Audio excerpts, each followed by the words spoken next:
Bab 136, Landasan Keluarga. Zhao Hai membuat zombie untuk melihat perbedaan antara zombie dan kerangka. Tapi yang tidak dia duga adalah setelah dia membuat zombie, alam tersebut mengubah semua makhluk undead yang keluar dari alam tersebut menjadi zombie. Terlebih lagi, mereka adalah zombie yang menggabungkan keunggulan zombie dan kerangka tingkat tinggi. Kulit dan daging zombie ini sangat kuat, sebanding dengan pelindung kulit biasa, dan tulang di dalamnya lebih keras dari baja. Selain wajah pucat dan ketidakmampuan bernapas, penampilan mereka tidak berbeda dengan orang biasa. Hanya saja matanya tidak bisa bergerak. Yang terpenting racun dalam tubuh orang-orang tersebut kembali meningkat.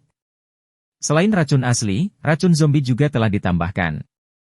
Racun zombie ini hanya akan muncul ketika seseorang mencapai zombie beracun level 4. Namun, ini tidak berarti tidak ada zombie level 1 atau 2.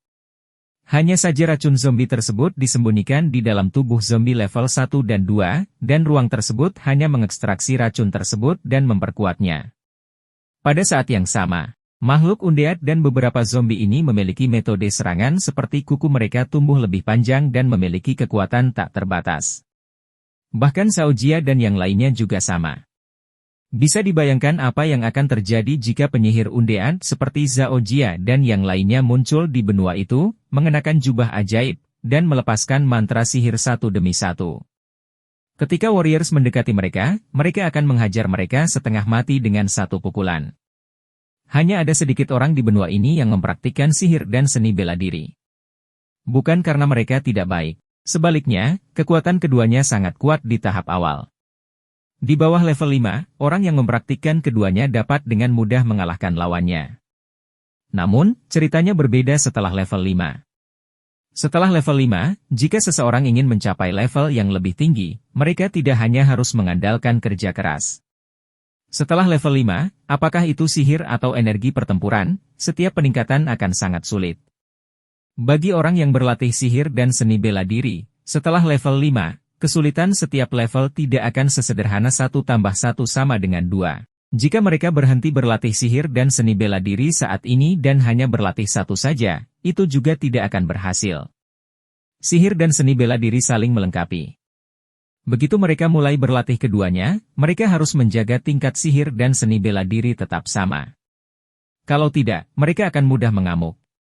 Oleh karena itu, sangat sulit bagi orang yang berlatih sihir dan seni bela diri untuk mencapai prestasi besar pada akhirnya.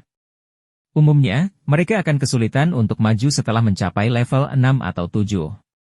Meskipun prajurit sihir level 7 sudah sangat kuat, hanya ada sedikit yang bisa mencapai level 7. Banyak jenius terkenal di benua itu berpikir bahwa mereka bisa mengembangkan sihir dan seni bela diri, namun pada akhirnya, mereka semua mati di level 5. Dan tidak dapat naik ke level 6.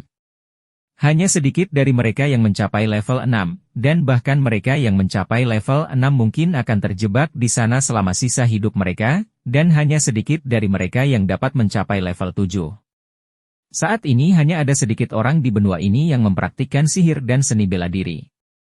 Di masa lalu, para jenius yang mempraktikkan keduanya bisa menjadi pembangkit tenaga listrik tingkat 9 jika mereka hanya mempraktikkan satu saja. Namun, karena mereka mempraktikkan keduanya, mereka hanya bisa menjadi pembangkit tenaga listrik biasa tingkat 7 atau tingkat 6. Setelah alam meningkatkan makhluk undead beberapa kali, Zhao Jia dan yang lainnya sekarang sekuat master level 7. Namun, mereka kebanyakan menggunakan serangan sihir dan tidak pandai dalam pertarungan jarak dekat.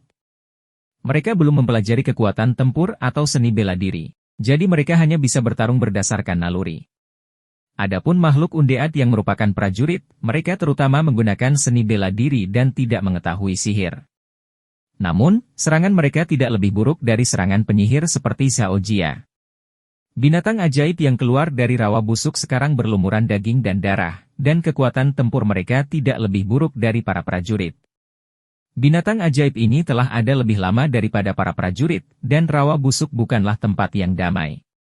Kecuali gelombang monster. Pertarungan antara makhluk undead dan monster ajaib terjadi hampir sepanjang waktu, jadi tidak peduli apakah itu makhluk undead atau monster. Keduanya memiliki pengalaman bertempur yang kaya dan tidak lemah. Zhao Hai tidak mengharapkan hasil seperti itu, tapi dia sangat senang. Dia sekarang memiliki lebih dari 1000 ahli LV7. Konsep macam apa itu? Jika mereka menghadapi klan Versailles secara langsung, mereka tidak akan bisa menghadapinya kecuali klan Versailles mengirimkan ahli peringkat 9 mereka. Begitu seseorang mencapai level 9, mereka tidak bisa lagi dikalahkan oleh angka. Mereka berada pada dua level yang sangat berbeda. Hampir semua keluarga besar di benua ini memiliki pakar level 9. Sayangnya, musuh Zhao Hai adalah keluarga besar itu. Jadi dia hanya bisa menyelipkan ekornya di antara kedua kakinya dan bertindak seperti pengecut. Setelah beristirahat selama sehari di Sugruang, Zhao Hai dan Grim akhirnya pulih ke kondisi puncaknya. Pada siang hari, Merlin masih pergi ke Subuang untuk memasak untuk Zhao Hai. Merlin selalu mengkhawatirkan Zhao Hai, dan Zhao Hai sangat tersentuh dengan perhatian Merlin. Dalam kehidupan sebelumnya, dia tidak menikmati cinta seorang ibu, tetapi dia menikmatinya dari Merlin. Zhao Hai sangat menghormati Merlin dan Clint. Dia memperlakukan mereka seperti kakek dan neneknya sendiri. Kedua lelaki tua terhormat ini telah mengabdikan hidup mereka untuk keluarga Buddha. Bahkan anak-anaknya sendiri telah dipersembahkan untuk keluarga Buddha. Zhao Hai tidak punya cara untuk tidak menghormati orang-orang seperti itu. Sudah 5 hari sejak dia meninggalkan kota Kas.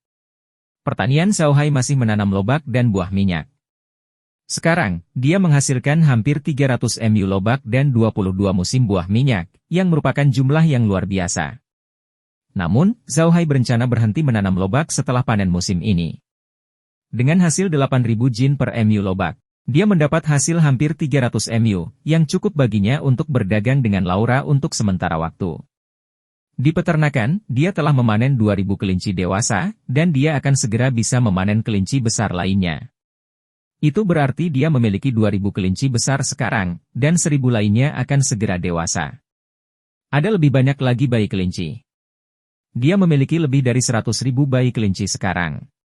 Zhao Hai telah meremehkan kemampuan reproduksi kelinci di sela-sela. Ada alasan mengapa Zhao Hai tidak ingin menanam lobak lagi. Kali ini, dia datang ke dataran Ika untuk melepaskan serangga.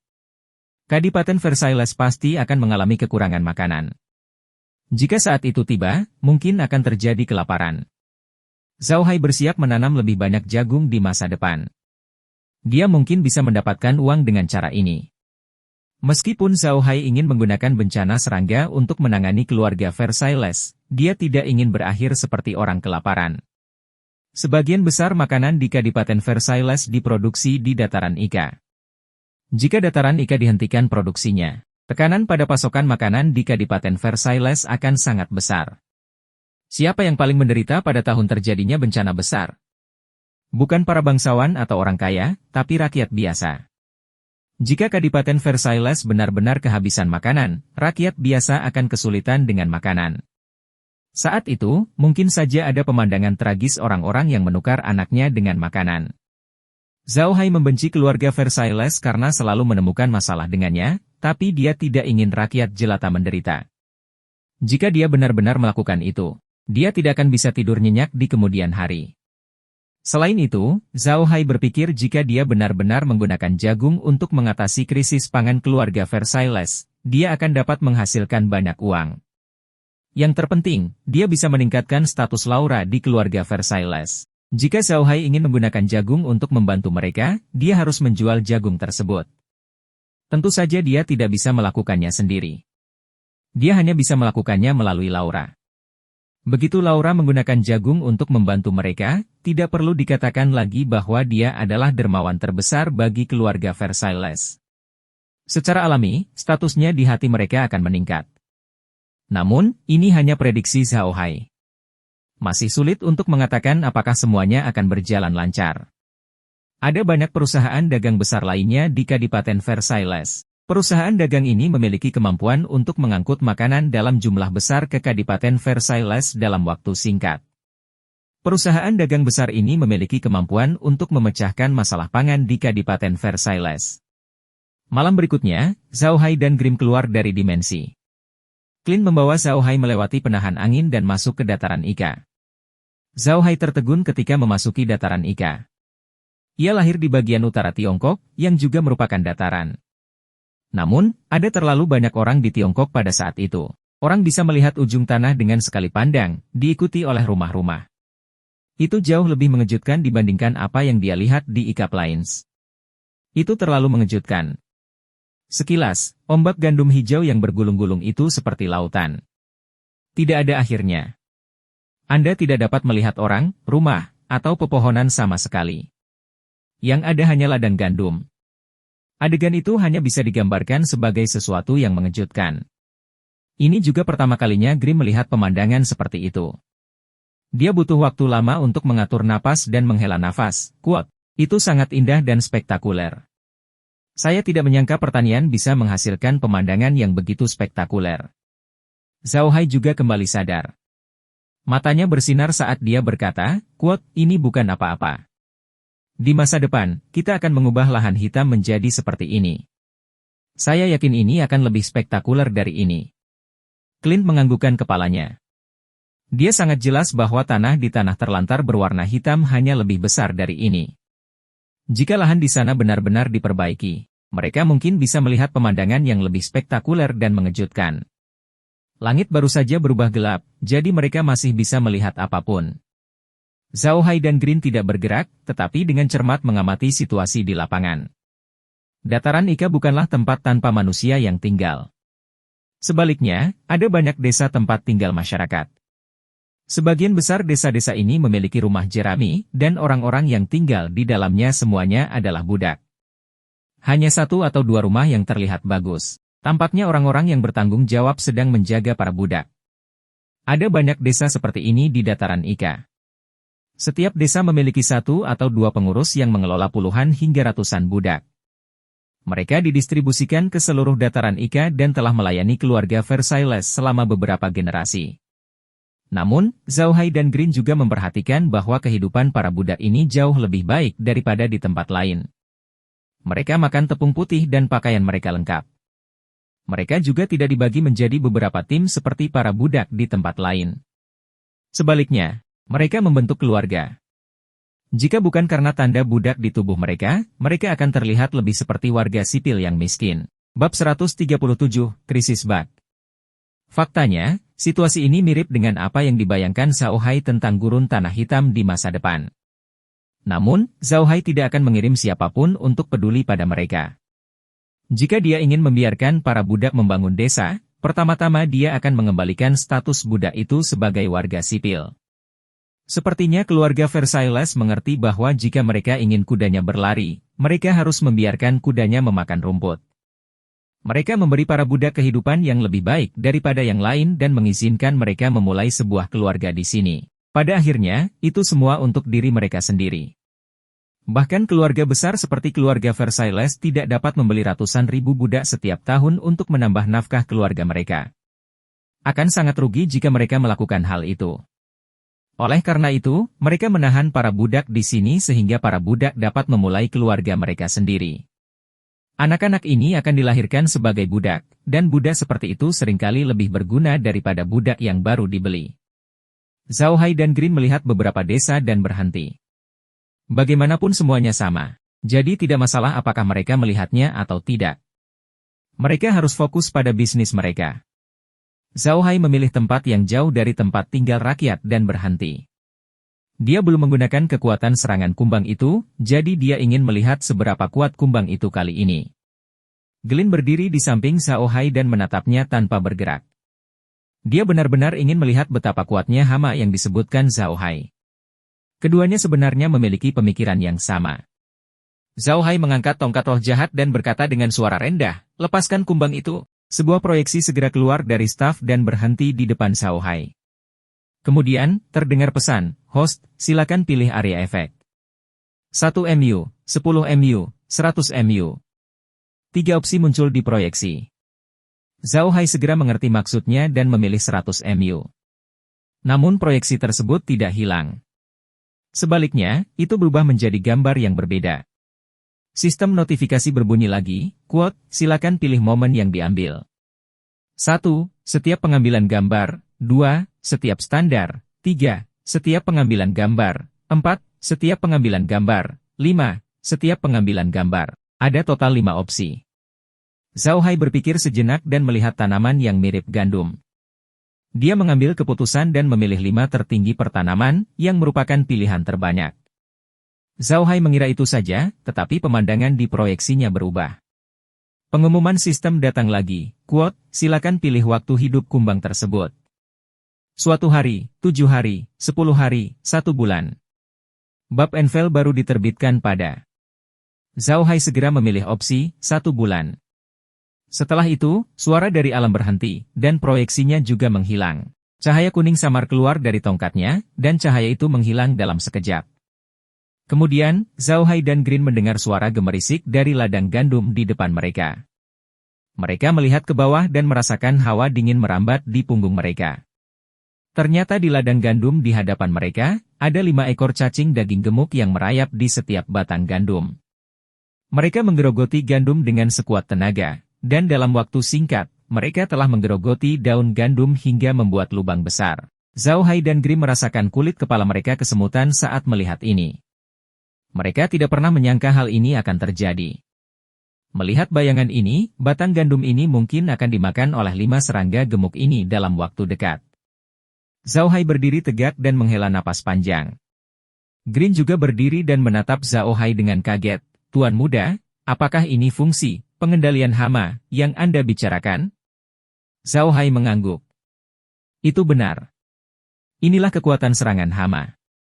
Ada 5 hama di setiap 100 hektar gandum di depan kita. Grim melihat gandum di depan mereka dan bahkan lebih terkejut lagi. Hanya dengan kilatan cahaya kuning, cacing daging berukuran besar ini tiba-tiba muncul di ladang gandum yang bagus ini, dan jumlahnya ada 5 di setiap tanaman. Ini sungguh terlalu menakutkan. Ini adalah ciptaan kehidupan yang sederhana, kemampuan seperti dewa. Zhao Hai belum memberitahu Grim bahwa serangga ini berumur 1 bulan. Kuncinya adalah dia tidak mengerti apa artinya umur sebulan. Jika keluarga Versailles menemukan serangga tumbuh di gandum, mereka pasti akan membunuhnya. Pada saat itu, serangga-serangga itu sudah terbunuh. Tentu saja, mereka tidak akan bisa bertahan selama sebulan, jadi Zhao Hai tidak memberitahu Grim. Namun, Grim adalah seseorang yang telah melihat banyak hal dan mengetahui keajaiban luar angkasa. Dia dengan cepat menenangkan diri dan menoleh ke Zhao Hai. Tuan muda, haruskah kita pergi ke tempat lain untuk melepaskan lebih banyak serangga? Zhao Hai mengangguk, ya, kami akan melakukannya. Saya ingin serangga ini memakan semua gandum di dataran Ika. Gelin terkekeh sambil menarik Zhao Hai dan melompati ladang gandum seluas 100 mu tempat serangga dilepaskan. Mereka tiba di ladang gandum lain tempat Zhao Hai terus melepaskan serangga sebelum melanjutkan ke ladang berikutnya. Pada akhirnya, Zhao Hai tidak dapat menghitung berapa banyak gandum yang telah dia hancurkan. Namun, ada pola pada jumlah serangga yang dia tempatkan di ladang gandum.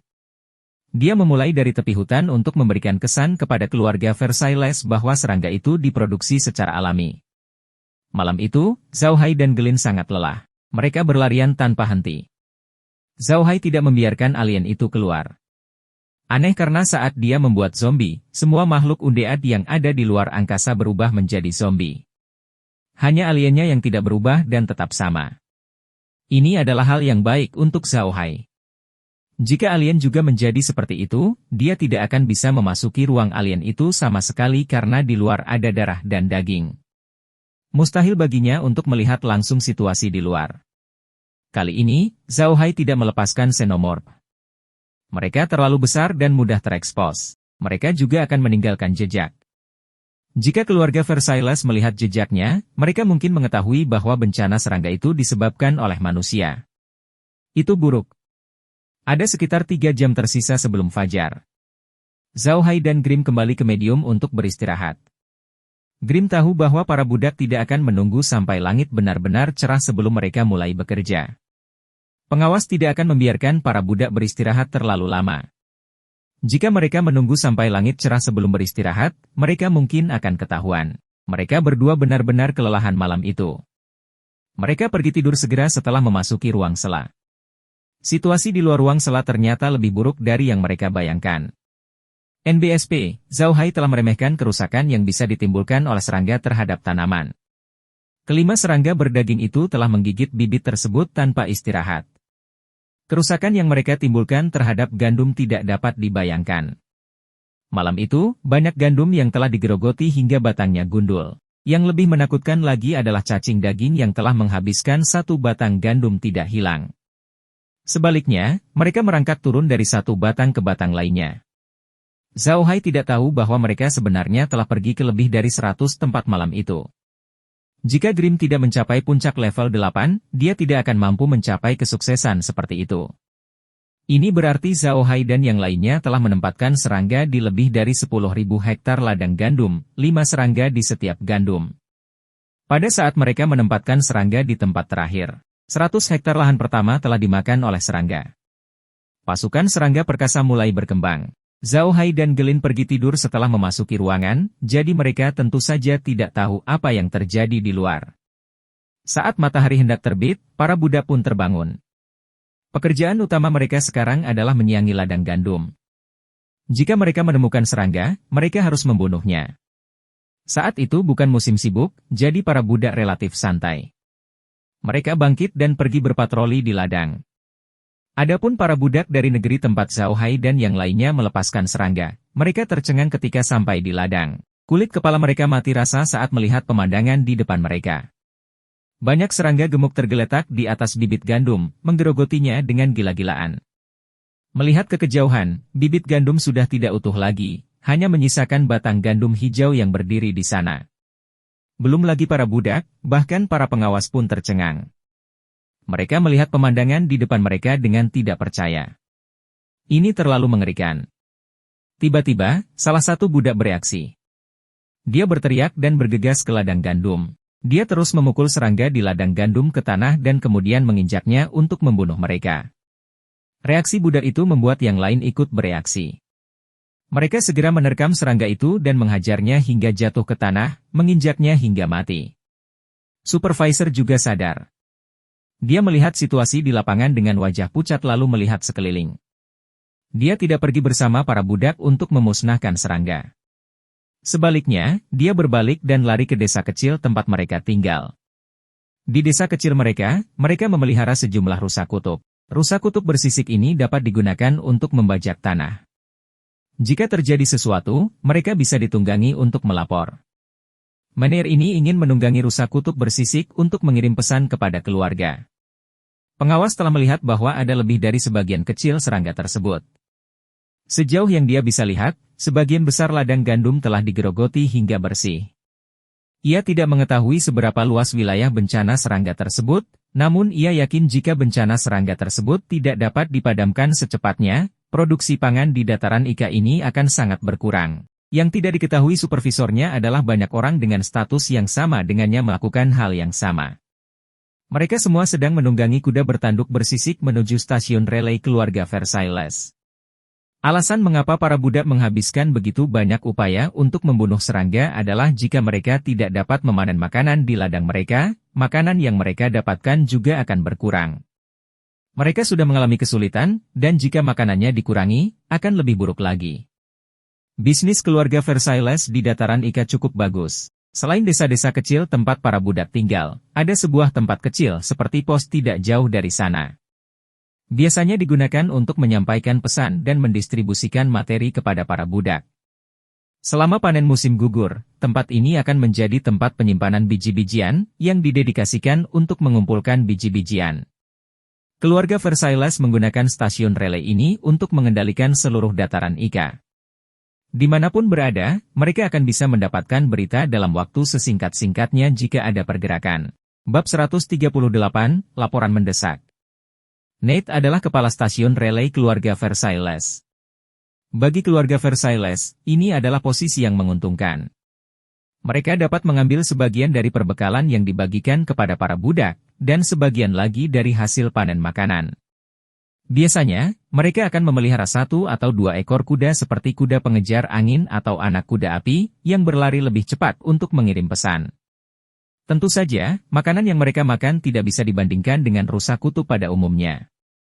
Mereka harus makan makanan yang lebih baik. Pakan tersebut dibagikan oleh keluarga, dan Nat serta yang lainnya dapat mengambil sebagian. Hal semacam ini umum sangat terjadi di stasiun estafet dataran Ika. Itu hampir menjadi rahasia umum. Pihak keluarga menutup mata terhadap hal semacam ini. Di mata keluarga, menjaga gardu induk sepanjang tahun merupakan pekerjaan berat. Diperbarui dari novel Bein, C. Om. Namun, keluarga Versailles mempunyai keuntungan untuk stasiun relay ini. Mereka mungkin sedikit memastikan serakah, tetapi mereka harus stasiun pemancar berfungsi normal. Budak yang diumumkan oleh mereka setiap tahun tidak boleh mati terlalu banyak, atau keluarga akan menghukum mereka dengan berat. Oleh karena itu, bekerja di stasiun pemancar merupakan pekerjaan yang berat, namun juga menguntungkan. Setelah bekerja di stasiun relay selama beberapa tahun, dia bisa kembali ke kota Casas untuk pensiun. Belum tua. Dia adalah keponakan seorang pengurus urusan luar negeri di keluarga Versailles. Dia tidak berbakat dalam bungkusan, jadi pamannya mengatur agar dia tinggal di stasiun relay. Dia ingin mendapatkan lebih banyak emas agar dia bisa hidup nyaman di hari orang tuanya. Meskipun dia tidak bisa sering kembali ke kota Kas dan hanya bisa tinggal di stasiun setiap hari, hidupnya sangat nyaman. Dia adalah orang yang mudah merasa puas. Dia tahu bahwa dia tidak bisa menjaganya, jadi dia tidak punya mood untuk menjaganya. Dia hanya ingin bekerja di stasiun selama beberapa tahun lagi dan kemudian dia bisa pensiun dengan nyaman di rumah. Ketika dia memikirkan rumahnya, senyuman muncul di wajahnya. Rumahnya berada di kota Kas. 6 tahun yang lalu, dia dan istrinya pernah tinggal di stasiun ini. Namun, ketika mereka memiliki anak, ia mengirim istri dan anaknya ke kota Kas untuk mengenyam pendidikan. Sekarang, anaknya sedang belajar di Akademi S1 MCH Pronunciation Mau di kota Kas, dan nilainya buruk. Meskipun dia tidak cukup berbakat untuk menjadi seorang penyihir, dia dalam keadaan sehat dan bisa menjadi pejuang yang baik. Begitu dia memikirkan anak yang nakal, dia menjadi lebih bahagia. Dia bersenandung sedikit sambil berjalan keluar dari kamarnya dan pergi ke dapur untuk mengambil sepoci anggur dan 2 lauk pauk. Jason, Carlo, ayo, minum 1 atau 2 gelas bersama kakakmu. Jason dan Carlo sama-sama wakil Nat. Mereka mempunyai koneksi dengan beberapa anggota kelas atas keluarga Versailles, jadi mereka diatur untuk berada di sini. Hubungan mereka bertiga tidak buruk. Tepat pada saat ini, suara tapak kuda terdengar. Nat bingung. Dia berhenti dan mendengarkan dengan seksama. Dia menyadari bahwa suara tapak kuda itu bukan berasal dari kastil tua keluarga Versailles. Itu dari kastil banteng yang berlari kencang. Itu dari dalam dataran Ika. Wajah Nat berubah. Dia tidak takut dengan suara langkah kaki yang datang dari kastil. Entah itu pesanan dari keluarganya atau persediaan. Yang paling dia takuti adalah suara langkah kaki yang datang dari dataran Ika. Itu berarti telah terjadi sesuatu di sana. Dataran Ika sangat dihargai oleh keluarga. Apapun yang terjadi di sini, keluarga harus segera diberitahu. Ini adalah aturan keluarga-keluarga Versailles. Nat melemparkan botol anggurnya ke tanah dan berteriak pada kedua anak buahnya, "Kuat, cepat, siapkan kuda apinya." Sesuatu mungkin telah terjadi di dataran Ika. Garson dan Carlo bingung untuk beberapa saat. Kemudian, mereka segera bersiap. Mereka tahu Nat sudah hampir 8 tahun bekerja di dataran Ika. Meskipun dia tidak dipromosikan, dia akrab dengan segala sesuatu di dataran Ika. Tidak salah mendengarkannya. Saat mereka berdua menaiki pelana kuda api, Nat sudah berlari keluar pintu. Dia memandangi kuda bertanduk bersisik yang semakin dekat. Terlihat jelas bahwa orang yang menunggangi kuda itu masih mencambuk kudanya dengan sekuat tenaga. Hal ini membuat hati Nat tenggelam. Dia tahu bahwa ini berarti situasinya menjadi semakin sulit. Tak lama kemudian, seekor kuda tiba di gerbang stasiun. Penunggangnya melompat dari kudanya dan Nate segera menghampirinya. "Tain, apa yang terjadi?" Wajah Tain pucat. "Pak Nate, ini buruk. Ada bencana serangga di distrik saya. Ini adalah area yang sangat luas, dan saya tidak dapat melihat ujungnya. Laporkan ke keluarga, atau kita akan kehabisan makanan tahun ini." Nat bingung untuk sementara waktu. Dia menarik napas dalam-dalam 2 kali dan melanjutkan, "Siang, ceritakan secara detail, mengapa bencana serangga tiba-tiba terjadi?" Wajah Tain pucat saat dia berkata, "Entahlah.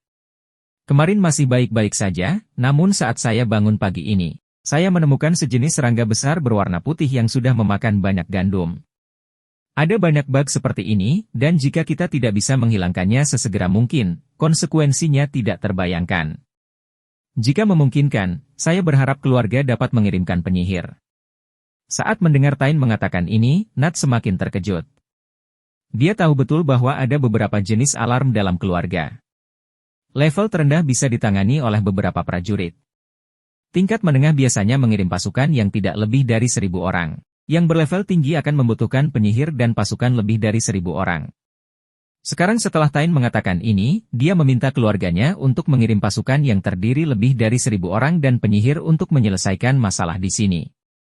Tain, tahukah kamu apa yang kamu bicarakan? Apakah ini benar-benar serius? Tain tersenyum pahit dan berkata, Wanet, tidakkah kamu tahu bahwa aku, Tain, yang bertanggung jawab atas segala sesuatunya? Ini lebih serius dari yang Anda kira. Saya pikir yang terbaik adalah membiarkan keluarga menanganinya sebagai krisis strategis.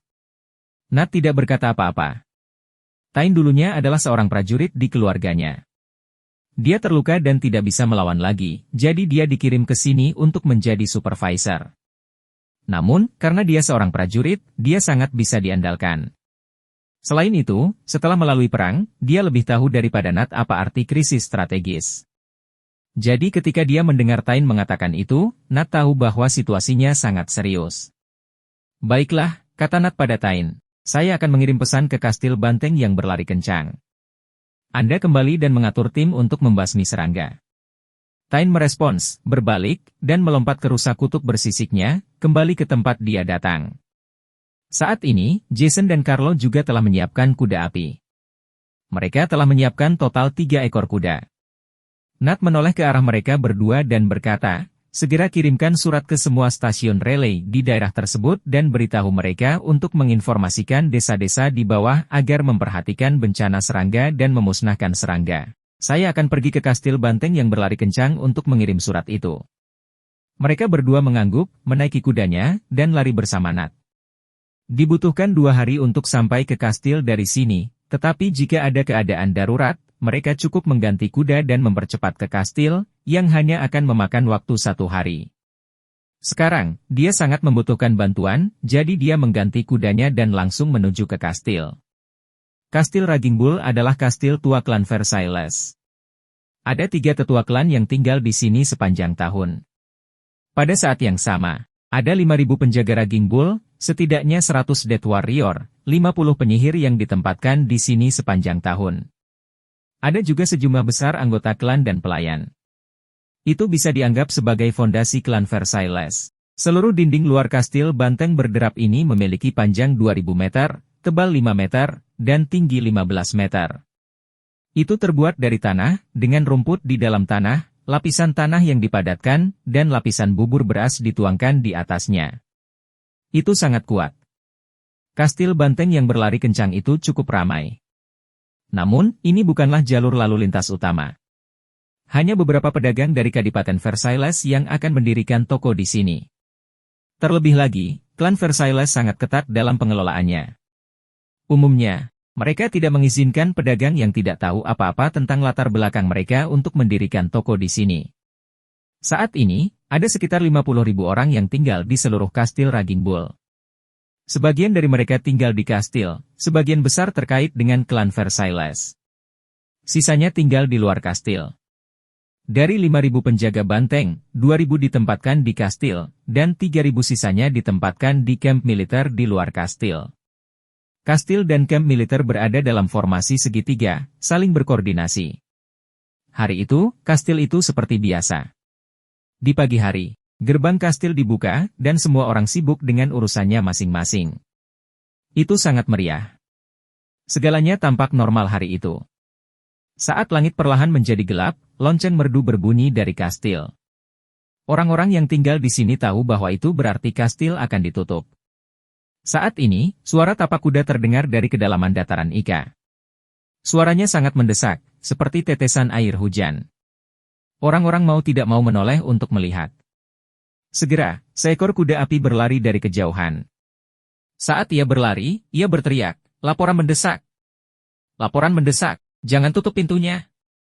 Orang-orang yang tinggal di kastil, selain beberapa pedagang, sebagian besar adalah anggota staf kastil, anggota keluarga penjaga banteng, dan banyak dari mereka berasal dari cabang sampingan keluarga Versailles. Tentu saja, mereka sangat jelas tentang arti dari laporan penting tersebut. Gerbang kota yang perlahan ditutup, langsung berhenti. Bukan saja tidak menutup, tapi perlahan terbuka. Setelah beberapa saat, kuda itu berlari menuju gerbang kastil. Segera, dua penjaga banteng yang mengenakan helm bertanduk banteng dan baju besi datang menyambutnya. Pria itu tidak berhenti, tetapi berkata dengan keras, "Laporan mendesak, laporan penting, minggir." Umumnya, laporan penting akan berhenti di depan gerbang kastil. Hanya hal-hal yang sangat mendesak yang akan langsung melewati gerbang dan langsung menuju kastil bagian dalam. Ketika penjaga banteng di depan gerbang mendengar teriakan itu, dia tidak berani menghentikan mereka. Dia pindah ke samping dan menghindar. Pria itu adalah Ned. Dia tahu bahwa bencana serangga adalah masalah yang mendesak, jadi dia tidak terlalu peduli. Dia baru saja melewati pintu dan langsung menuju ke kastil bagian dalam. Tidak ada seorang pun di jalan yang berani menghentikannya. Setelah beberapa saat, dia sudah mencapai gerbang kastil bagian dalam. Setelah berkendara seharian penuh, dia sangat lelah hingga tidak bisa merasakan kakinya lagi. Dia terjatuh dari kudanya. Para penjaga di gerbang segera berlari dan membantunya berdiri. Bab 139, Bahaya bagi serangga. Ned sangat lelah hingga dia bahkan tidak bisa berbicara. Prajurit yang menjaga gerbang dengan cepat berkata kepada yang lain, cepat bawa dia menumpuk udara. Orang lain segera merespons dan berlari ke arah penjaga untuk menuangkan udara dan menuangkannya ke tenggorokan Ned. Tenggorokan Ned yang merokok terasa lebih baik. Dia berjuang untuk berdiri dan berkata, "Quote, laporan cepat dan mendesak. Bencana serangga berskala besar telah terjadi di timur dataran Ika. Kami membutuhkan penyihir untuk membantu." Para penjaga terkejut, dan kemudian wajah mereka berubah. Salah satu dari mereka melepaskan Ned dan berlari ke dalam kastil, sementara yang lain ditahan. Orang seperti Ned tidak memenuhi syarat untuk memasuki kastil bagian dalam tanpa diberitahu. Dia hanya bisa mengirim surat paling banyak ke gerbang kastil bagian dalam, dan kemudian penjaga akan mengirimkan pesan tersebut. Setelah itu, orang-orang di kastil bagian dalam akan menentukan apakah pesan itu penting atau tidak dan apakah mereka ingin melihatnya. Penjaga itu membantu Ned masuk ke dalam kamar dan bertanya duduk. "Apa yang terjadi? Mengapa bencana serangga tiba-tiba terjadi?" Meskipun Ned sangat lelah, dia tahu bahwa prajurit yang mampu menjaga kastil bagian dalam tidaklah sederhana. Beberapa dari mereka bahkan berasal dari cabang sampingan keluarga Versailles. Dia tidak berani untuk tidak menjawab. Dia segera berkata, "Saya juga tidak tahu. Pagi ini, seorang supervisor di wilayah tiba-tiba saya datang memberitahu saya. Katanya ada bencana serangga berukuran besar di sana. Sekarang, sebagian besar gandum telah dimakan." Saya segera berlari kembali untuk melaporkannya. Prajurit itu disebut Sading Versailles. Dia adalah anggota keluarga cabang klan Versailles. Kakeknya adalah seorang tua. Alasan mengapa dia ada di sini adalah karena dia sudah cukup umur untuk mendapatkan pengalaman. Pekerjaan ini juga merupakan cara bagi anggota klan Versailles untuk mendapatkan pengalaman. Oleh karena itu, dia dikirim ke sini untuk menjaga pintu. Mendengar itu, Sading langsung berkata, "Kapan bencana serangga itu ditemukan?" Sebagai anggota keluarga Versailles, dia lebih sadar akan pentingnya dataran Ika, itulah alasannya dia terus bertanya. Ned tidak menyembunyikannya. Dia berkata, quote, "Saya baru menunjukkan pagi ini. Semuanya normal kemarin, tapi entah kenapa, sejumlah besar bug tersebut tiba-tiba muncul pagi ini. Saya segera datang untuk melapor." Sading mengerutkan kening saat dia duduk di sana. Dia juga merasa masalah ini sangat aneh. Sebagai keturunan keluarga Versailles, dia lebih banyak melihat dunia daripada Ned. Meskipun dia merasa hal ini tidak biasa, dia tidak pernah mengira bahwa itu adalah buatan manusia. Di benua itu, dia belum pernah mendengar tentang sihir apapun yang bisa mengendalikan serangga. Serangga tidak memiliki kecerdasan sama sekali, mereka bertindak murni berdasarkan naluri. Tentu saja, tidak ada yang bisa memerintahkan mereka.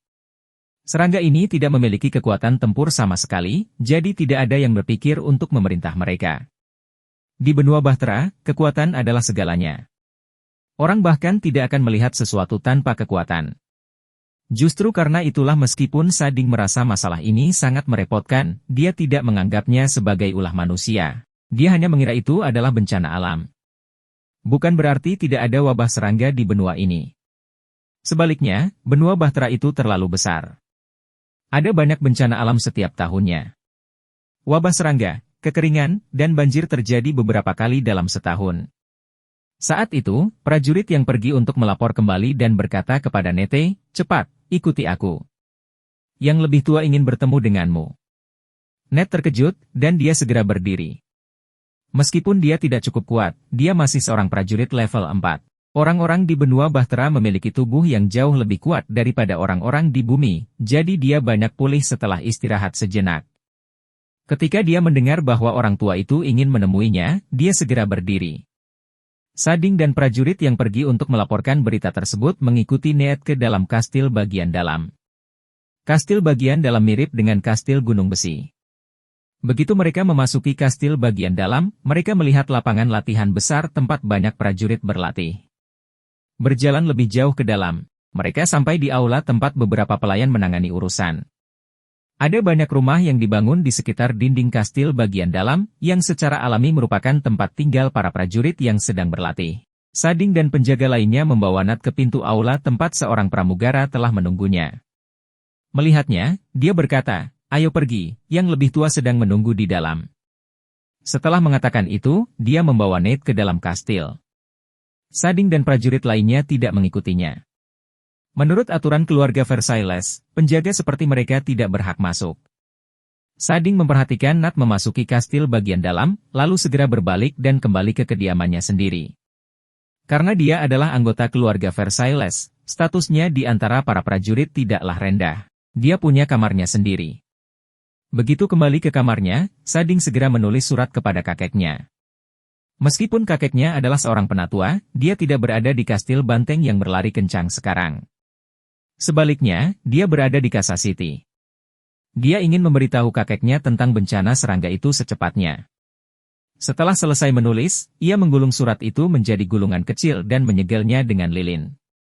Dia mengeluarkan falcon angin yang diberikan ayahnya dan memasukkan sealet letter ke dalam tabung besi kecil di cakar Wind Falcon. Baru setelah itu dia melepaskan angin falcon. Respons keluarga Versailles juga sangat cepat. Setelah menerima kabar tersebut, mereka segera mengumpulkan 5 penyihir angin dan 100 pasukan kavaleri untuk menuju ke distrik Nat.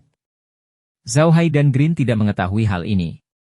Sebelum memasuki medium, mereka sengaja memasuki penahan angin sebelum memasuki medium. Mereka takut akan ketahuan ketika meninggalkan medium tersebut. Keduanya tidur di Subuang hingga sore hari.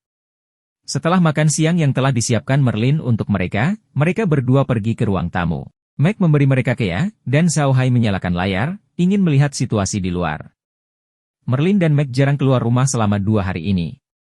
Mereka telah tinggal di Subuang, takut sesuatu akan terjadi pada Zhao Hai dan yang lainnya, dan mereka dapat segera mengirimkan bantuan. Mereka tidak dekat dengan ladang gandum, dan layarnya dapat melihat benda-benda yang berjarak 500 meter dari Fang Yuan, sehingga mereka secara alami dapat melihat situasi terkini di ladang gandum. Namun, saat mereka menyalakan layar, mereka tercengang. Ladang gandum yang mereka lihat sangat berbeda dengan yang mereka lihat tadi malam. Ladang gandum yang mereka lihat tadi malam masih hijau dan penuh vitalitas, namun ladang gandum saat ini benar-benar berbeda. Tidak ada satupun bibit gandum bagus yang tersisa di ladang gandum. Semua bibit gandum hanya tersisa 1 tangkainya. Apalagi setelah seharian terkena sinar matahari, butiran gandum semuanya berjatuhan ke tanah. Jelas sekali bahwa mereka telah layu dan mati. Tidak ada cara untuk mengetahui seperti apa ladang gandum kemarin. Ketika mereka berdua melihat ini, mereka tidak bisa menahan diri untuk tidak menghirup udara dingin. Meskipun mereka tahu bahwa serangga tersebut akan merusak kemarin, mereka tidak menyangka akan menjadi begitu besar. Hanya dalam 1 hari 1 malam, mereka telah memakan ladang gandum yang bagus, dan semua bibit gandum telah layu. Butuh beberapa saat bagi keduanya untuk kembali sadar. Grimm melihat ke layar dan bergumam, terlalu menakutkan. Saya tidak menyangka serangga kecil itu begitu kuat. Kali ini, klan Versailles sedang dalam masalah. Zhao Hai mengangguk dan berkata dengan ekspresi jelek, saya juga tidak menyangka serangga ini akan sekuat itu. Tampaknya kali ini, Ika Plains benar-benar akan dihentikan produksinya. Dia kemudian menoleh ke arah Meg, yang berdiri di belakangnya, dan berkata, quote, Meg, beritahu An dan yang lainnya untuk berhenti mengekstraksi minyak sekarang dan fokus pada pemrosesan jagung. Meskipun kali ini kita akan berurusan dengan keluarga Versailles, saya tidak ingin rakyat biasa Kadipaten Versailles mati kelaparan karena kita. Ya, jawab Mac. Dia telah mengekstraksi banyak minyak dari minyak buah di Kastil Gunung Besi selama beberapa hari terakhir. Ada lebih dari 20.000 pon, tapi tidak banyak jagung yang diproses. Tampaknya lebih baik mengolah lebih banyak jagung sekarang. Clint mengangguk dan berkata, ada baiknya mengolah lebih banyak biji-bijian agar kita tidak perlu menggunakannya saat waktunya tiba. Jika dataran Ika benar-benar kehabisan makanan kali ini, meski keluarga Versailles bisa bertahan, saya khawatir harga makanan di seluruh Kadipaten Versailles akan naik. Ada banyak orang yang tidak mampu makan. Jika kita bisa memperkenalkan jagung dan menstabilkan harga pangan, itu akan menjadi hal yang baik. Zhao Hai menghela nafas, jika bukan karena keluarga Versailles mengawasi kita, saya tidak akan melakukan ini. Kami telah menyebabkan dataran Ika menghentikan produksi pangan. Mari kita tidak membicarakan hal lain. Hanya para budak yang tinggal di dataran Ika yang harus menderita. Kami tidak punya pilihan. Jika kita tidak melakukan ini, kita akan berada dalam bahaya. Keluarga Versailles pasti akan mengirim orang untuk menangani kita, kata Grim dingin. Zhao Hai menghela nafas dan melihat ke layar tanpa berkata apa-apa. Grim tahu bahwa Zhao Hai tidak tahan melakukan ini, jadi dia tidak mencoba membujuknya. Menurutnya, Zhao Hai masih muda, dan dia bisa melakukan ini sudah cukup baik. Langit perlahan menjadi gelap. Namun, Zhao Hai dan yang lainnya tidak terburu-buru untuk pergi. Mereka tahu klan Versailles akan menerima kabar keributan sebesar itu.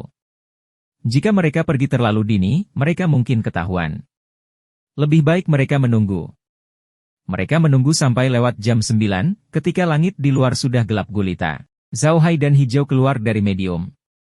Saat mereka keluar, mereka melihat api di kejauhan. Tampaknya keluarga Versailles sedang mengorganisir para budak untuk memusnahkan serangga. Untung saja mereka terlambat keluar dan berada di dalam hutan sehingga tidak ketahuan. Mereka berdua melihat api di kejauhan dan menyadari ada bayangan bergerak di bawah api. Jelas sekali para budak sedang sibuk. Keduanya tidak memandang mereka lama-lama. LED hijau Zhao Hai ke sisi hutan sampai mereka tidak dapat melihat apinya. Baru setelah itu mereka keluar dari hutan. Zhao Hai melihat ke kejauhan dan menghela nafas. Dia mengambil keputusan dan mulai melepaskan hama di ladang gandum di depannya lagi.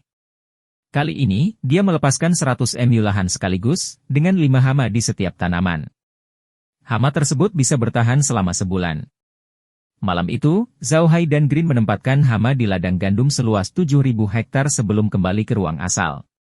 Bukannya mereka tidak mau menambahkan lebih banyak, tapi banyaknya budak yang berpatroli di area tersebut, sehingga semakin sulit bagi mereka untuk melepaskan hama tersebut. Bab 140, yang paling penting.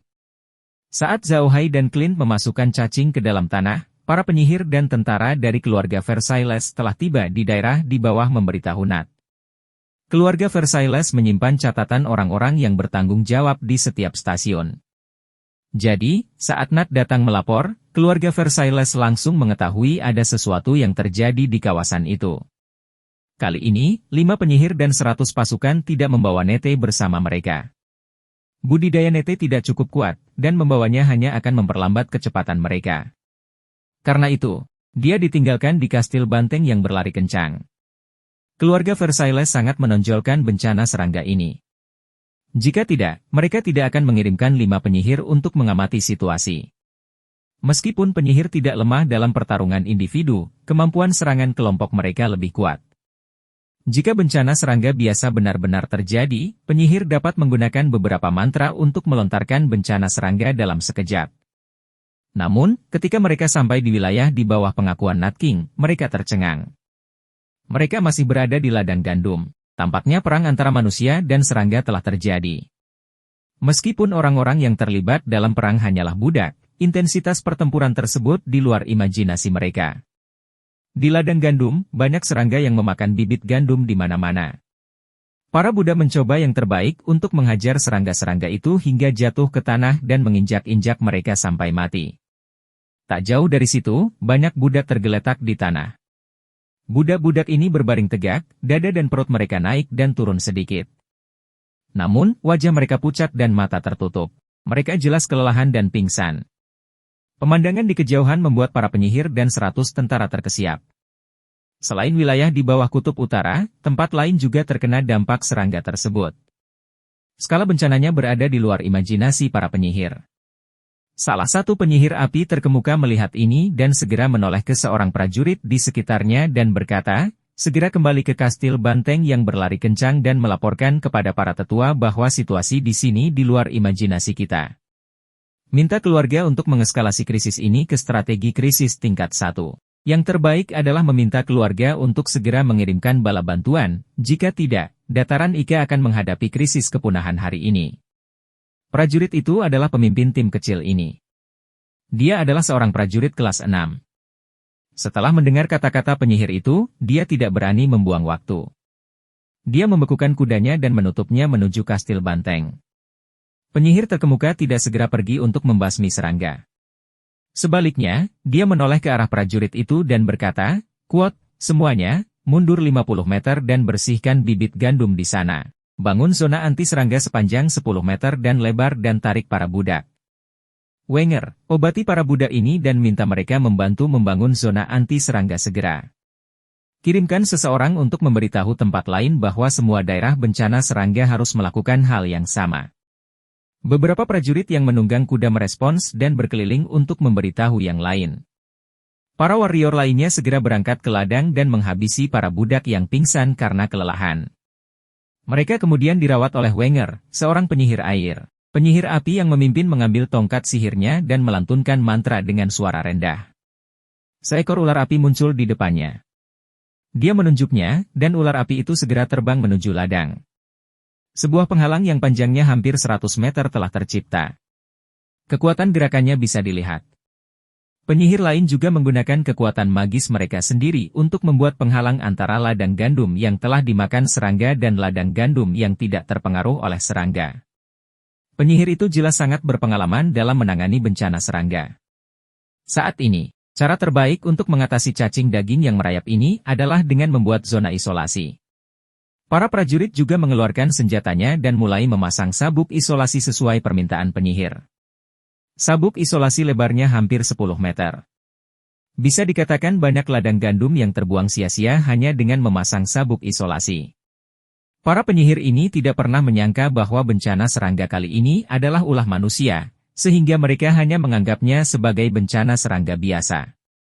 Cara yang mereka gunakan sekarang memang sangat efektif melawan bencana serangga biasa. Namun tidak ada gunanya melawan bencana serangga akibat ulah manusia. Zhao Hai dan Green tidak lelah hari ini. Setelah memasuki ruang tersebut, mereka memperhatikan situasi di luar. Namun, agar tidak ketahuan oleh pihak lain, mereka hanya memasuki ruang tersebut setelah mencapai penahan angin. Sekarang, mereka hanya bisa melihat sesuatu dalam radius 500 meter dari Fang Yuan. Sekarang, mereka benar-benar tidak dapat melihat apapun. Mereka hanya bisa melihat serangga besar menggerogoti bibit gandum menjadi batang-batang ringan dalam waktu yang sangat singkat. Kecepatan ini sungguh di luar imajinasi mereka. Mereka berdua menghela nafas lega saat melihat serangga-serangga itu kembali ke ladang gandum setelah menggerogoti bibit.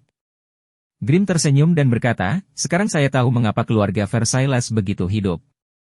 Serangga yang kita lepas kemarin dan hari ini sudah cukup membuat mereka menderita." Zhao Hai mengangguk dan bersandar di sofa. Dia menghela nafas panjang, "Mari kita istirahat selama 2 hari dan melihat seperti apa dataran Ika itu. Jika orang-orang itu benar-benar membasmi serangga-serangga itu, maka kami akan keluar dan melepaskannya. Kalau kerugiannya besar, maka kita tidak perlu melepasnya lagi." Setelah beberapa saat, kakek Grimm akan pergi ke keluarga Versailles untuk mengakhiri pertunangan. Gelin mengangguk.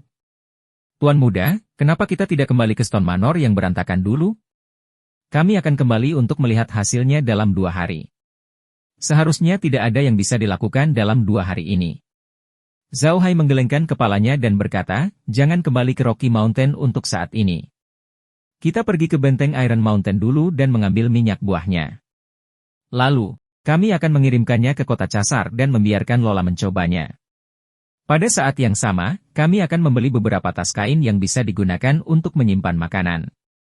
Sekarang jagung sudah diproduksi, kita perlu sesuatu untuk dikemas.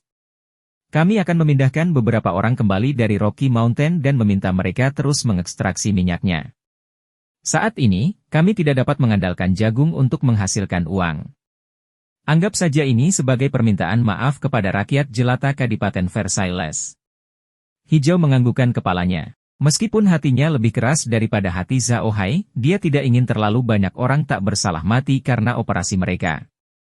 Orang-orang di benua Bahtera percaya kepada Tuhan. Mereka percaya akan keberadaan para dewa. Kecuali mereka yang percaya pada dewa kegelapan, kebanyakan orang masih membatasi tindakan mereka. Mereka takut jika mereka melakukan terlalu banyak hal buruk, suatu hari nanti Tuhan akan menghukum mereka.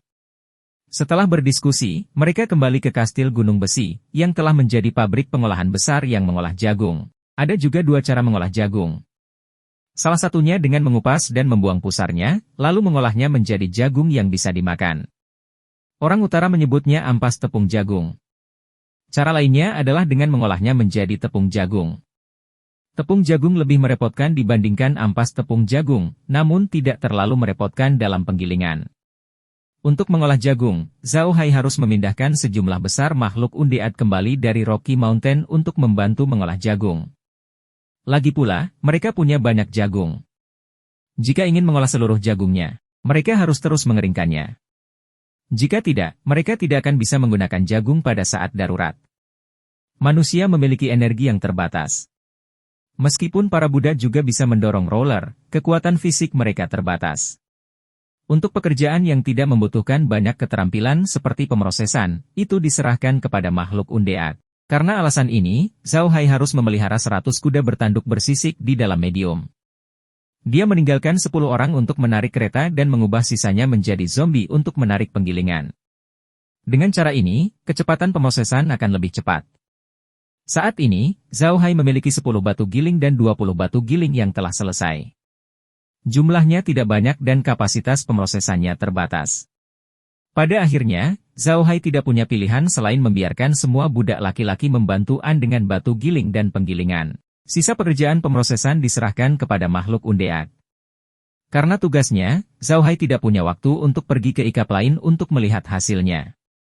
Dia tidak memiliki banyak orang yang bersamanya saat ini. Dia harus melindungi benteng Iron Mountain dan Rocky Mountain. Pada akhirnya, dia tidak punya pilihan selain memindahkan setengah dari 100 bawahannya kembali ke benteng Iron Mountain. Selain Zhao Jia dan beberapa bawahan lainnya, dia memindahkan semua tentara bayaran biasa yang telah berubah menjadi makhluk undead kembali ke Rocky Mountain. Karena alasan ini, Zhao Hai bahkan menghubungi Zhao Zui dan yang lainnya yang berada di rawa bangkai. Dia ingin melihat bagaimana keadaan mereka. Laporan Zhao Zui cukup bagus. Ternyata rawa mayat busuk itu tidak seluruhnya merupakan rawa. Ada beberapa tempat yang tampak seperti pulau-pulau kecil. Ada pepohonan dan beberapa binatang ajaib yang tinggal di sana. Itu tampak seperti pulau-pulau kecil di laut. Zhao Zui dan yang lainnya telah menduduki sebuah pulau kecil dan menggunakannya sebagai markas mereka. Mereka berburu binatang ajaib tingkat rendah dan mencari benih beberapa tanaman. Namun, Zhao Zui dan yang lainnya telah berkelana beberapa ratus mil ke dalam rawa. Apalagi jalannya sulit untuk dilalui. Oleh karena itu, mereka bersiap untuk mengumpulkan lebih banyak item sebelum kembali. Zhao Hai tidak memburu Zhao Zui dan yang lainnya. Dibandingkan dengan keluarga Versailles, rawa mayat yang busuk merupakan ancaman yang lebih besar bagi mereka. Bagaimanapun, keluarga Versailles tidak mungkin menempatkan diri mereka di sini untuk waktu yang lama. Bahkan jika mereka benar-benar datang untuk membunuh Zhao Hai dan yang lainnya, mereka hanya perlu bersembunyi di medium untuk sementara sebelum mundur. Namun, rawa mayat busuk itu berbeda. Rawa mayat busuk itu terlalu dekat dengan tanah terlantar yang kotor. Jika mereka ingin menggunakan tanah terlantar berwarna hitam sebagai markas mereka, mereka harus menyelesaikan masalah di rawa mayat yang busuk. Justru karena pemikiran inilah Zhao Hai tidak mengizinkan Zhao Zui dan yang lainnya kembali meskipun dia kekurangan tenaga. Tidak peduli apapun yang terjadi, rawa mayat adalah yang paling penting.